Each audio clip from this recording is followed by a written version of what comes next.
తక్కువ పెట్టుబడిలో నెలకు 50,000 నుండి 10 లక్షలు సంపాదించాలనుకుంటున్నారా? ఈ వెబినార్ లో జాయిన్ అవ్వండి.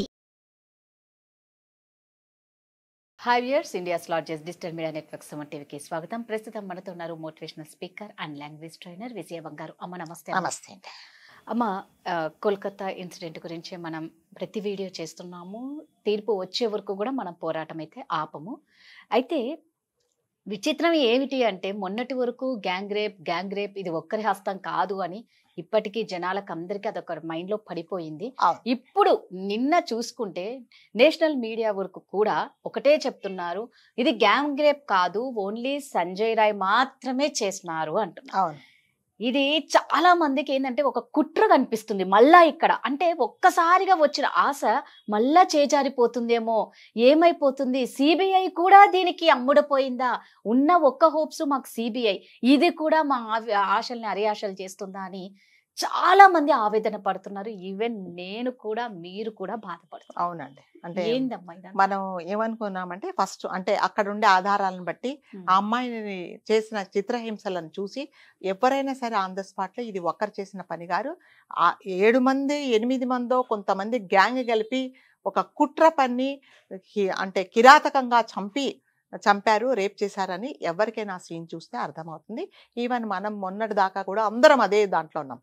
కానీ అంటే అందరూ ఆశ్చర్యపడేలాగా నిన్న నేషనల్ మీడియాతో సహా మన దగ్గర లోకల్ ఛానల్స్ కూడా ఏమని న్యూస్ వచ్చిందంటే, ఇది గ్యాంగ్ రేప్ కాదు, ఓన్లీ సంజయ్ రాయ్ మాత్రమే చేశాడు.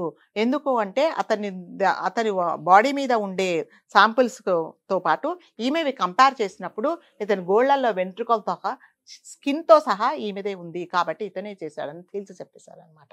సో ఇది ఎంతవరకు కరెక్టు అనేది నిజంగా ఆ రిపోర్ట్ ఇచ్చిన వాళ్ళ మనస్సాక్షికే తెలియాలండి, మీకు నాకు కాదు. సో అట్లాంటి రిపోర్టు మరి ఎందుకు ఇచ్చారో, మరి దీని వెనక మీరు అన్నట్టుగా నేను కూడా అదే అంటున్నాను, ఇది ఎందులోనూ మళ్ళీ 100 సార్లు మనం చెప్పేది ఇందులో కూడా. అంటే సిబిఐ వాళ్ళని మనం అందరం ఏమని నమ్మామంటే, వీళ్ళ చేతిలో కేసు పోయింది, అందరికీ న్యాయం జరుగుతుంది, మనం అందరం సంతోషపడతాము, బాధితురాలి కుటుంబానికి తప్పకుండా న్యాయం జరుగుతుంది అనుకున్నాము. కానీ ఇప్పుడు ఈ న్యూస్ చూసిన తర్వాత మనందరికి అంటే ఇది మనం డైజెస్ట్ చేసుకోలేకపోతున్నాం అనమాట. అదేంటి, ఇది కదా జరగాల్సింది, ఇది కదా జరిగి ఉండింది అనుకున్నాము, ఇదెందుకు అయింది ఇలాగా అని అందరూ కన్ఫ్యూజన్ లో ఉన్నారన్నమాట. చిత్రం ఏంటంటే, సిబిఐ విచారణలో రోజుకో ట్విస్ట్ వెలుగులోకి వస్తుందంటే కొంచెం ఊరట వచ్చేది, అది ఇలాంటి ట్విస్ట్ వస్తుంది ఈ రోజు అని నిజంగా ఎవరు ఊహించుకో, మన అందరం షాక్ అయ్యేలాంటి న్యూస్ వస్తుందని ఎవరు అనుకోలే.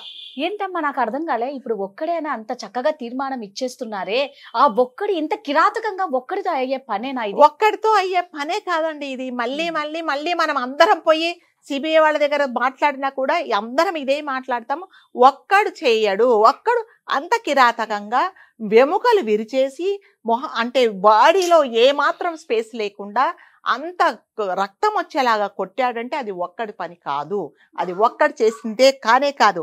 కాకపోతే ఇంకొక డౌట్ ఏంటంటే, అందరూ అనుకునే డౌట్, నా డౌట్, మీకు డౌట్ ఉందా లేదో నాకు తెలియదు, నేనేమనుకుంటున్నానంటే, ఇది ఆల్రెడీ ఒకవేళ ఈమె వినటం లేదు ఈ మాట అనేసి ఒక 5-6 మంది కలిపేసి ఈమెను కిరాతకంగా కొట్టేసి కొన ప్రాణాలు ఉన్నప్పుడు ఒక చోట పారేస్తే, మళ్ళీ ప్లాన్ ప్రకారము వీడిని అక్కడికి పంపించి రేప్ చేసేసి ఇంకా కొనబూపిరితో ఉన్నామని చంపి ఉండొచ్చు అని ఒక డౌట్. కానీ వీడైతే ఒక్కడు చేసిన పని అయితే కానే కాదండి, చాలా మంది ఉన్నారు ఇందులో. ఎందుకంటే ఆ సంఘటన జరిగిన ఒక రోజు ముందు ఈమె దాదాపు 1.5 గంటల సేపు ఈ ప్రిన్సిపల్తో వాదించింది. అతను ఏం చెప్పాడంటే, నీకు తెలిసిన విషయాలు చూసి చూడనట్టుండు, ఇవి పట్టించుకోకు, తర్వాత నేను నీకు ఒక భవిష్యత్తు కోసం నేను మీకు ఫైనాన్షియల్గా కూడా హెల్ప్ చేస్తాను, నాది ఒప్పుకో, నేను చెప్పిన నేనేం చేస్తున్నానో అది ఎవరికి చెప్పకు అని చెప్పినప్పుడు, నీ ఇష్టం వచ్చింది చేసుకో, నేనేం చేయాలో అదే చేస్తా, నీ డబ్బులకు కానీ నీ వెధవ మాటలకు కానీ నేను లొంగను, నేను ఇదే చేస్తానని ఖచ్చితంగా గొంతెత్తి మాట్లాడిన తర్వాత ఏమైందంటే, అతను ఒక్కటే అనుకున్నాడు సందీప్ ఘోష్, ఇంకా నా మాట వినదు, ఈ పరిస్థితి నా చేయి దాటిపోయిందని చెప్పేసి తర్వాత ఏం చేస్తారంటే, అదే రోజు 7వ తారీఖున ఒక 5 మంది అంటే బాగా పలుకుబడి ఉన్న పెద్ద మనుషులను హాస్పిటల్కి పిలిపించాడు. అందులో పాటు ఆ గ్రూప్లో ఈ సందీప్ ఘోష్ అండ్ సంజయ్ రాయ్ కూడా ఉన్నారు. మొత్తం 7 మంది కలిసి ఈ పని చేశారే తప్ప ఒక్కరు చేసింది అయితే కాదు కాదు కాదు. ఎంత మంది వచ్చినా మనం చెప్పేది ఇదే. అవును అనడానికి కాదు అనడానికి ఒక్క టెస్ట్ ఏం చేశారంటే మీరు DNA టెస్ట్ లో సంజయ్ రాయే అని చెప్తున్నారు. మళ్ళీ వీళ్ళు ఏం చేశారంటే రీకన్ఫర్మేషన్ కోసం ఎయిమ్స్ పంపించారు ఇది. సో అందులో మరి ఆ రిపోర్ట్స్ వస్తే కూడా ఇంకేముందండి, వీళ్ళు రిపోర్ట్ చేస్తే వాళ్ళు కూడా సరే అని అంటారు. సో ఇదేంటంటేనండి మళ్ళీ మనం ఒక ఆశతో ఉన్నాం, మనకు తప్పకుండా బాధితురాలకి న్యాయం జరుగుతుందన్నాం. కానీ ఇప్పుడు అందరికి ఒక డౌట్ వస్తుందండి, నిజంగా న్యాయం జరుగుతుందా? ఆ తల్లి కళ్ళ నీళ్లతో ఎంత గుండె లవిసేలాగా ఏడుస్తున్నదండి. ఈవెన్ ఆవిడ ఒక చోట ఒక లెటర్లో ఏం రాశారంటే, హాస్పిటల్కి వెళ్ళినప్పుడు మా అమ్మాయిని ఇలా జరిగిందని అడిగితే కనీసం శవాన్ని లోపలికి చూడడానికి కూడా నన్ను అలౌ చేయలేదు. ఒక పోలీస్ ఆఫీసర్ కాళ్ళు పట్టుకొని నేను ఏడ్చాను, వాళ్ళ అంటారు, అసలు నన్ను అలౌ చేయలేదు. లాస్ట్ ఒక కమిషనర్ స్థాయిలో ఉండే అతను ఒక వైట్ పేపర్ ఇచ్చి దీని మీద సంతకం పెట్టమని చెప్తే ఆ పేపర్ చించి వాడి మొహాన కొట్టానని చెప్పింది ఆమె. తెలిసిన అంటే వీళ్ళు ఎలా అంటే ఏం చెప్తున్నారంటే, మీ అమ్మాయి పోయింది కదా మళ్ళీ వస్తుందా, మీరు ఎందుకు ఇంత గొడవలు చేస్తున్నారు, మీరు కాంప్రమైజ్ అయిపోండి, మీ ఫ్యామిలీని మేము చూసుకుంటామని అంటున్నారు. కానీ కూతురు పోయిన కూతురుని వీళ్ళు తెచ్చిస్తామా? భవిష్యత్తులో వీళ్ళ ఫ్యామిలీని ఆదుకుండే ఒక కూతుర్ని మీరు తీసుకురాలేరు. మనందరికీ ఎంతో సేవ చేయాల్సిన ఒక డాక్టర్ని వీళ్ళు తీసుకురాలేదు. అంతేకాకుండా డబ్బులు ఇవ్వడానికి కూడా వీళ్ళు ట్రై చేశారు, అది కూడా వీళ్ళు తీసుకోలేదు. అయితే ఒక రిపోర్టర్ ఎంత ఇచ్చారంటే, అసలు ఆ డబ్బులు చూస్తుంటే మా అమ్మాయి వేదన కిరాతకంగా చంపినదే కల్పిస్తే ఆ డబ్బులేంటో కూడా మేము చూడలేదు, మాకేం అవసరం లేదని మొన్న వెనస్డే రోజు అందరు ర్యాలీ చేస్తుంటే వీళ్ళు కూడా వచ్చారండి. ఏమర్థమవుతుందంటే, అంటే ఇన్ని సాక్ష్యాలు కనిపిస్తున్నాయి, ఇన్ని రోజుల నుంచి విచారణ, నెల రోజులు అయిపోతుంది, రేపటికి ఇంకా విచారణ ఈడీ సహకారం తీసుకున్నారు. ఇన్ని తీసుకుని కూడా ఈ రోజు ఒక చిన్న మాటతో ఇది గ్యాంగ్ రేప్ కాదు అని కేసును కొట్టేద్దామని అనుకుంటున్నారా? అంటే దీన్ని బట్టి అర్థమవుతుంది, ఇండియాలో అన్యాయానికి అవినీతి పరులకు మాత్రమే న్యాయం జరుగుతుంది.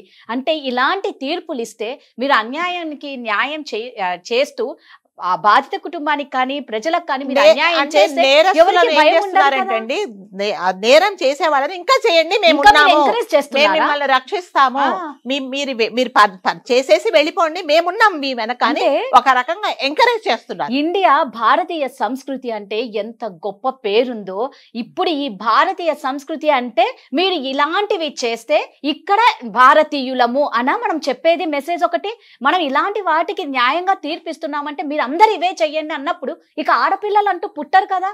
మీకెందుకు ఆడపిల్లలు? మీ భార్యలు, మీ పిల్లల వరకేనా ఆడపిల్లలు? పక్క వాళ్ళ ఆడవాళ్ళు కాదా? ఇప్పుడు మళ్ళీ ఇంకొక ర్యాలీ ఏం చేయాలంటే, మనం అందరం కలిసి ఇది మేము నమ్మము, ఇది ఫేక్ రిపోర్ట్. అసలు ఏంటి అంటే, ఎక్కడ ఎవ్వరు ఆగొద్దు దయచేసి. ప్రతి ఒక్కరు చూసే వాళ్ళు కూడా మా ఇంట్లో జరిగింది, మా అమ్మాయికని అలు పెరగకుండా పోరాడితే కానీ ఇందులో న్యాయం జరగదు.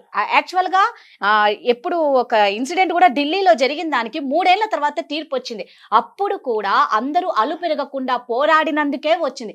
ఈ రోజు కూడా ఈ విషయంలో కూడా ప్రతి ఒక్కరు గల్లం విప్పి ముందడుగు వేసి పోరాడితేనే ఆ బిడ్డకు న్యాయం జరుగుతుంది. అంత కాదండి, ఒక లాయరు ఒక మహిళ సాటి మహిళకు తన కూతురు లాంటి అమ్మాయికి ఇంత కిరాతకంగా అన్యాయం జరిగిందంటే, ఆ రోజు కవితా సర్కార్ గారు అతని తరపున వాదించే లాయర్ ఏమన్నారంటే, నా క్లయింట్ ను తప్పుదోవ పట్టిస్తున్నారు, ఇతన్ని భయపెట్టి పోలీసు వాళ్ళు ఒప్పించారన్నారు. మరి ఇప్పుడు అదే పోలీసు వాళ్ళు, అదే సిబిఐ వాళ్ళు రిపోర్ట్ ఇతనే చేశాడని, మరి ఇప్పుడు ఆవిడ ఏం వాదిస్తుందండి కోర్టులో? ఏం వాదిస్తుంది చెప్పండి? ఎవరి ఊహకు అందకుండా ట్విస్ట్ లో అంటే ఒక ఊరటి ఇచ్చే ట్విస్ట్ ఇస్తుందని అనుకుంటున్నాం గానీ, ఇంకా ఆవేశాన్ని ఆవేదనను పెంచి ఇంకా నాశనం చేయాలనే ట్విస్ట్లు ఎవరికి కావాలమ్మా? ఎవరికి తప్పకుండా ఇది కూడా నమ్మసక్యం గాని రిపోర్ట్స్, మరి అది ఏం మేనేజ్ చేశారో తెలియదు.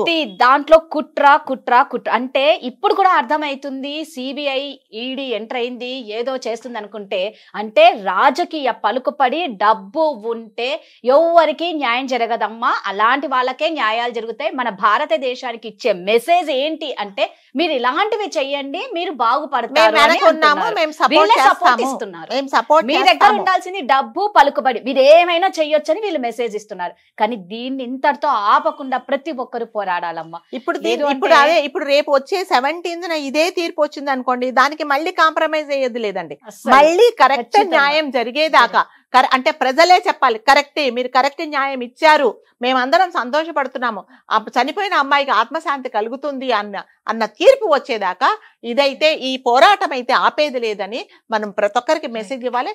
మనం కూడా ఆ దిశగా ఫైట్ చేయాలండి. సో ఒకటే అండి కోరుకుంటున్నాము, అంటే ఈ ట్విస్ట్లు సంచలనాలు ఇవన్నీ పక్కన పెట్టి మనకు న్యాయం కావాలి, ఆ బాధిత కుటుంబానికి ఖచ్చితంగా న్యాయం కావాలి, ఆ తల్లిదండ్రులకు తట్టుకునే శక్తిని ఇవ్వాలని, ఆ బిడ్డ ఆత్మకు శాంతి చేకూరాలని మనస్ఫూర్తిగా కోరుకుంటున్నాం.